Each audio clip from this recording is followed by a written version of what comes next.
Hello guys, welcome to our YouTube channel smart study plus plus. आज हम करने वाले हैं मॉडर्न हिस्ट्री का इम्पोर्टेंट फेज का पार्ट नंबर 3। इससे पहले हमने पार्ट 2 कर चुके हैं जिसमें हमने बहुत अच्छे तरीके से बहुत सारी बातें सीखी थी। आज हम बात करने वाले हैं आगे की। तो सबसे पहली जो कहानी थी वो स्टार्ट होती है 1929 के अंदर। 1929 के अंदर क्या हुआ था कि सेंट्रल बॉम्ब कॉन्स्पिरेसी हुई थी। क्यों, क्या हुआ था इस पे कि जो बॉम्ब था वो सेंट्रल असेंबली पर फेंक दिया गया था। किसके द्वारा? भगत सिंह के द्वारा। और इनकलाब के नारे लगाए गए थे। इनकलाब जिंदाबाद, जो किसके द्वारा रिटर्न किया गया था? मोहम्मद इकबाल के द्वारा। इसका मतलब होता है सारे जहां से अच्छा हिंदुस्तान हमारा। तो इसमें ये चीज थी। तो सबसे बड़ी बात है कि भाई साहब कि सेंट्रल असेंबली बम कॉन्स्पिरेसी कब हुई थी? 1929 में। ये डेट आपको याद रखनी है। इसमें सबसे मेन व्यक्ति कौन थे? भगत सिंह थे। ठीक है। जो 8 अगस्त 1929 को जिन्होंने बॉम्ब फेंका था किस पर?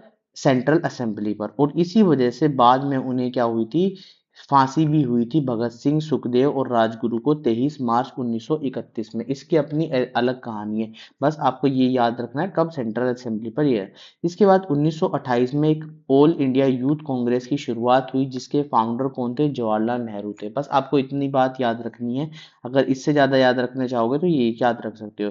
ठीक है। जो ओल्ड मैन थे और जो यंग मैन का आइडिया था वो इस तरीके से दिया गया था। बस आपको यंग मैन रखना है, जो कि जवाहरलाल नेहरू के अंडर बनाई गई थी ऑल इंडिया यूथ की। ठीक है। उसके बाद ये वाला सेशन हमारे लिए थोड़ा सा इंपॉर्टेंट है 1929 के अंदर। अच्छा, एक और बात बताता हूँ। 1929 में एक काम और हुआ था। सांड्रेस जो थे वो भगत सिंह, राजगुरु और सुखदेव के द्वारा मारे गए थे। अब ये कौन थे? ठीक है। ये वो व्यक्ति थे जिन्होंने 1928 में, याद होगा, साइमन कमीशन आया था। साइमन कमीशन आया था तो उसमें लाठी चार्ज का जो था वो हुक्म दिया था किसके लिए? पब्लिक पर। तो वो व्यक्ति थे सांड्रस। ठीक है।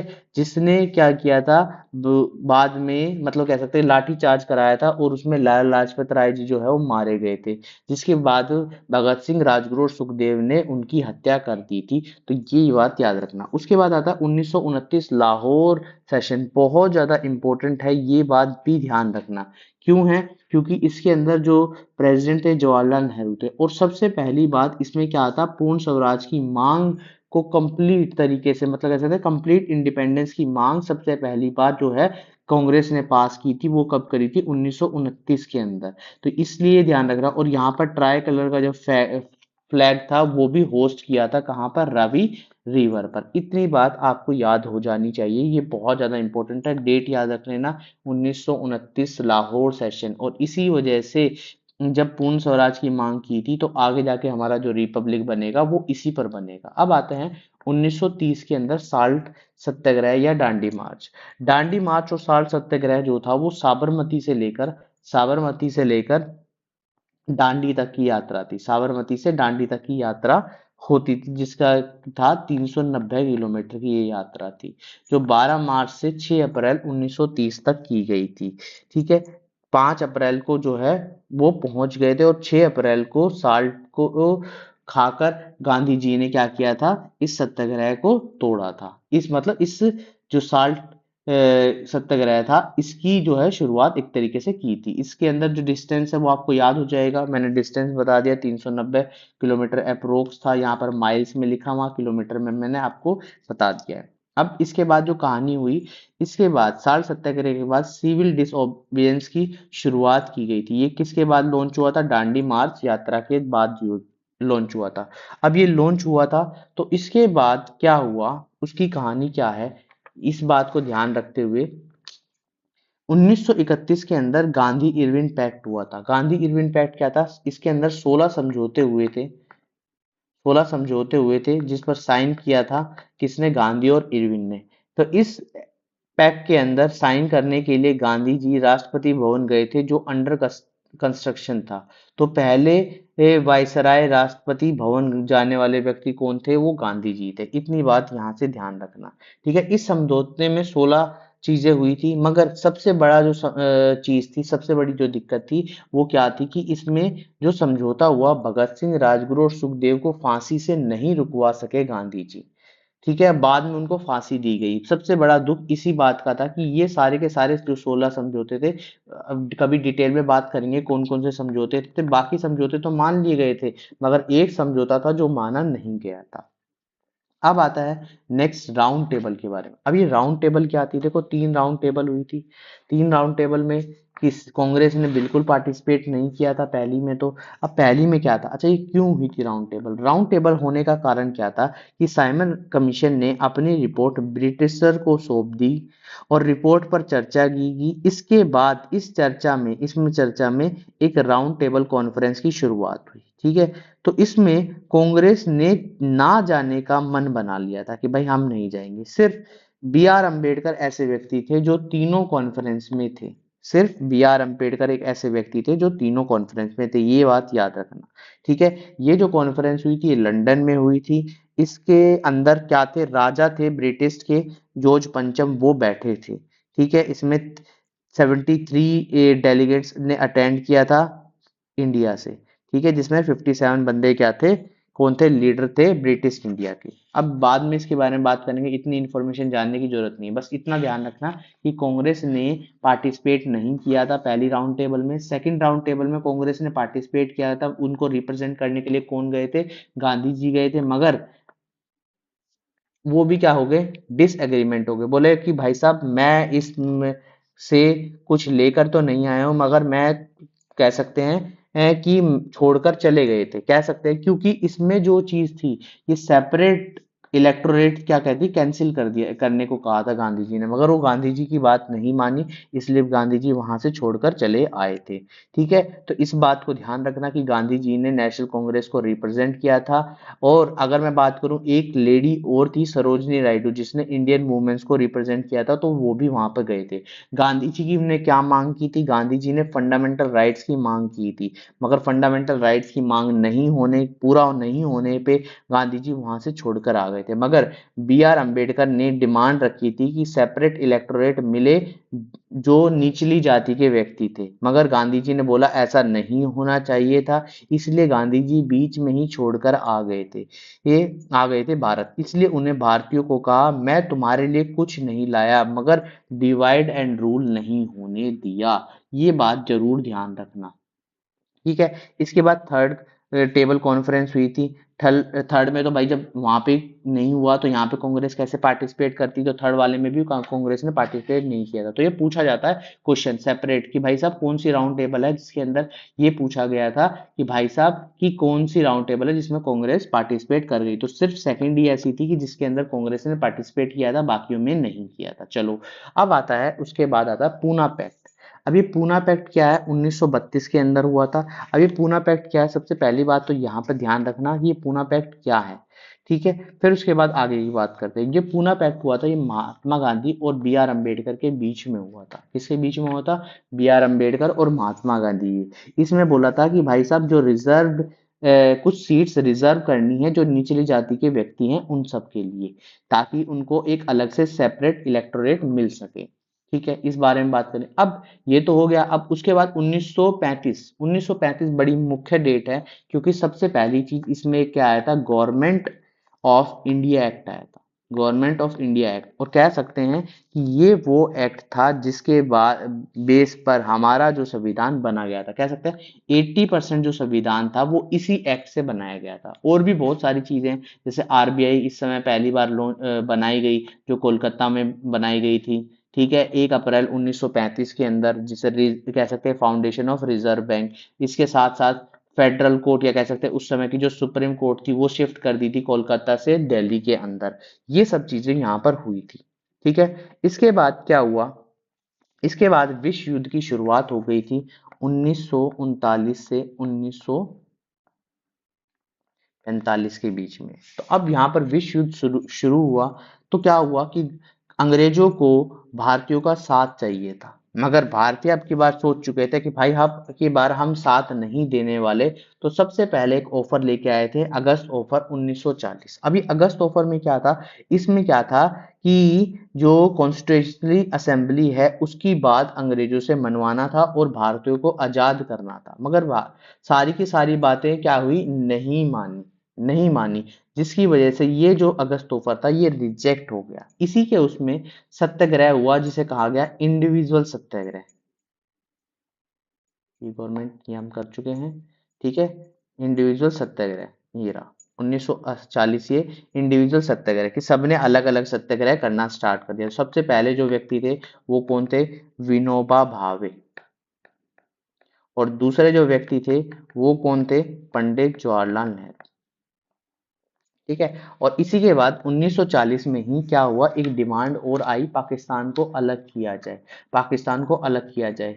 और ये बात ध्यान रखना कि पाकिस्तान के जो एरिया थे, पंजाब, कश्मीर और सिंध और बलूचिस्तान, ये सब पाकिस्तान में बाद में आए थे। और पाकिस्तान वर्ड देने वाले कौन थे? चौधरी रहमत अली नाम के व्यक्ति थे, चौधरी रहमत अली। ठीक है, इतनी बात समझ आ गई। अब ये काम हो गया। अब इसके बाद फिर दोबारा क्या हो, जब रिजेक्ट कर दिया अगस्त ऑफर, तो फिर उसके बाद एक और बार अंग्रेजों ने क्या कहा कि भाई साहब मान जाओ, हिंदू से इंडियन से कहा कि भाई मान जाओ, हमारा साथ दे दो। ठीक है, तो उसके लिए क्रिप्स मिशन लाया गया। ठीक है, इस मिशन के जो हेड थे वो थे सर एस क्रिस्प। ठीक है, सर सेटफोर्ड, ये थे नाम, क्रिस्प। ठीक है, इसके जो हेड थे, इन्होंने क्या किया, ये एक मेंबर थे किसके? ब्रिटिश कैबिनेट के, जो फाइंड आउट करते थे भाई कोई सॉल्यूशन निकल जाए और सेकंड वर्ल्ड वॉर में भारतीय उनकी हेल्प कर सके। ठीक है, मगर अब की बार भारतीयों ने मान लिया था कि भाई साहब अब की बार हम नहीं पीछे हटने वाले। और गांधी जी ने इस प्रपोजल को कहा था ए पोस्ट डेटेड चेक। ए पोस्ट डेटेड चेक ये कहा था, किसके द्वारा कहा गया था? गांधी जी के द्वारा। ठीक है, और दोनों के जो दोनों थे, दोनों के दोनों कौन? Muslims, both Muslim and Congress reject this offer. और दोनों के दोनों ने क्या कर दिया? रिजेक्ट कर दिया था ये ऑफर। ठीक है, अब कहानी आगे बढ़ती है, कहानी बढ़ती है। उसके बाद क्विट इंडिया मूवमेंट की शुरुआत हुई थी। ठीक है, 8 अगस्त, इसको डेट लिख लो, 8 अगस्त, क्योंकि काफी बार ये पूछी जाती है, 8 अगस्त 1942 के अंदर। ठीक है, ये डेट याद रखना, ये डेट इस तरीके से चल रही थी। आगे हुआ ये जिसके अंदर गांधी जी ने बोला कि मरो या जियो। ठीक है, और इसी में फादर ऑफ नेशन कहा था सुभाष चंद्र बोस ने। डू और डाई का जो है नारा दिया था किसने? गांधी जी ने। अब क्या हुआ, वर्ल्ड वॉर 1945 में खत्म हो गया, और जिसमें इंग्लैंड पूरी तरीके से हिल चुका था। ठीक है, क्यों हुआ था वर्ल्ड वॉर? सभी को पता है कि भाई न्यूक्लियर अटैक हो गया था हिरोशिमा और नागासाकी में। और 15 अगस्त 1945 के अंदर सेकेंड वर्ल्ड वॉर खत्म हो गया था, क्योंकि जापान ने भी सरेंडर कर दिया था। और इसी के साथ साथ 24 अगस्त नहीं, 24 अक्टूबर, 24 अक्टूबर 1945 को एक यूएनओ की शुरुआत हुई थी, यूएनओ की शुरुआत की गई थी। ठीक है, इस बात को ध्यान रखना। और सेकेंड वर्ल्ड वॉर के बाद पूरे यूरोप में रिसेशन आ गया था, जिसकी मार ब्रिटिश को भी लगी, अंग्रेजों को भी लगी, और सबसे ज्यादा पड़ी जिसके बाद उनके पास इतना फंड नहीं था कि वो किसी देश पर राज कर सके। इसीलिए उन्होंने 1946 में एक कैबिनेट मिशन प्लान की शुरुआत की। ठीक है, जिसमें हमारी संविधान सभा, जिसे कहते हैं कॉन्स्टिट्यूशनल असेंबली, का निर्माण करने के लिए भेजा गया। ठीक है, और जिसके बाद हमारे क्या हुआ, इलेक्शन भी हुआ 1 जुलाई 1946 में, पहला इलेक्शन भी हुआ। ये हम थोड़ी डिटेल किसमें पढ़ेंगे? पॉलिटी में पढ़ेंगे। बस आपको ये याद रखना है कैबिनेट मिशन कब आया था। ठीक है, इतनी बात याद रखना, क्योंकि जीएसयूटी का एग्जाम होता है, इतना बड़ा नहीं होता, सिर्फ इतना है कि डेट जो मैंने लिखवाई है वो सभी आपको याद हो जानी चाहिए थी। और 2 सितंबर 1946 में पहली इंटरिम गवर्नमेंट, मतलब कह सकते हैं कि ऐसी गवर्नमेंट बनाई गई जो परमानेंट तो नहीं थी, मगर गवर्नमेंट बना दी गई। फिर बाद में जाकर 20 फरवरी 1947 के अंदर जो ब्रिटिश पीएम थे, उन्होंने भारत को आजाद करने का कह दिया। और इसके बाद क्या हुआ कि 1947 के अंदर इंडिपेंडेंस एक्ट आया, जिसको दो भागों में बांटा गया, माउंट बेटन और Dickie Bird plan. Mountbatten और Dickie Bird plan. Mountbatten में क्या हुआ था कि भारत में जो डिवीजन हुई थी ना, division of India and Pakistan, और इसमें जो डिवीजन हुई थी इस प्लान के तहत, ये हुआ था कॉन्स्टिट्यूएंसी असेंबली, इसका डिवीजन हुआ था। ठीक है, इतनी बात सबको पता चल गई। बस इतनी ही कहानी थी 1947 तक। ठीक है, आगे जो गवर्नर थे वो भी चेंज हो गए थे, सी राजगोपालाचार्य बन गए थे गवर्नर। ठीक है, जो भारत के थे, और पहले इंडियन गवर्नर थे जनरल ऑफ इंडिया के। ठीक है, तो बस इतनी बात आपको याद रखनी है। तो ये कहानी थी जो इम्पोर्टेंट फेज था। तो इस तरीके से आपको एक एक चीज याद रखनी है कि भाई साहब क्या क्या हुआ, किस तरीके से हुआ, क्या क्या चीजें हुई हैं, सारी की सारी डेट आपको लाइन वाइज याद रखनी है। जैसे कि 1885 के अंदर इंडियन नेशनल कांग्रेस की शुरुआत हुई। उसके बाद 1905 में क्या हुआ, 1906 में क्या हुआ, 1907 में क्या हुआ। इसकी मैं एक शीट भी आपको प्रोवाइड कर दूंगा पूरी की पूरी ऐसे तरीके से। बस आपको जो कहानी मैंने जिस तरीके से बताई है वो कहानी आपको याद रखनी है। और डेट एक से एक, ये देखो क्या हुआ था, ये सबसे मेन पूछा जाता है। काफी बार ये भी पूछा गया 1919 में कौन सा एक्ट आया था, रॉयल एक्ट आया था, क्या आया था, वो ये पूछ लिया जाता है। जलियांवाला बाग कौन सी डेट में हुआ था। ये आपके लिए छोटी छोटी चीजें जो है एग्जाम में पूछी जाती है। इसलिए मैंने पूरी डेप्थ में नहीं कराई, सिर्फ इतनी चीजें कराई हैं और कहानी के साथ चीजों को याद कराया है, ताकि आप याद भी करते रहें और एक एक चीज आपके लिए आती रहे। बस इतनी बात याद रखना कि जो डेट्स हैं वो जरूर याद रखना। जैसे 1940 है अगस्त ऑफर, बहुत इंपॉर्टेंट है। ठीक है, 1940 में ही इंडिविजुअल सत्याग्रह हुआ। तो ये सब चीजें आप याद रखोगे तो आपके एग्जाम में बहुत अच्छे मार्क्स आने वाले हैं। तो इस तरीके से एक एक चीज याद रख लेना। ये 3 वीडियो थी, 3 पार्ट में खत्म हो गई हैं। अब इसके बाद हम करेंगे इससे पहले हिस्ट्री, मिडेवल हिस्ट्री करेंगे, जिसको अच्छे तरीके से डिटेल में पढ़ लेंगे और उससे रिलेटेड एमसीक्यू भी कर लेंगे। और इससे रिलेटेड एमसीक्यू भी जल्द ही आपको प्रोवाइड कर दिए जाएंगे। तो उम्मीद करता हूँ ये वीडियो आपको पसंद आई होगी। वीडियो पसंद आई तो चैनल को लाइक करें, शेयर करें और सब्सक्राइब करें। आने वाली वीडियो को ज़्यादा से ज़्यादा देखें और शेयर जरूर करें। ठीक है, हम मैथ्स भी कंप्लीट कर रहे हैं, क्वांट भी कंप्लीट कर रहे हैं, रीजनिंग भी जल्दी कंप्लीट हो जाएगी और धीरे धीरे करके बाकी सारे के सारे चैप्टर्स भी कंप्लीट कर लेंगे। तो आज के लिए इतना ही। वीडियो पसंद आई चैनल को लाइक करना, शेयर करना, सब्सक्राइब करना और कमेंट बॉक्स में कमेंट भी करना। आज के लिए इतना ही। Thank you.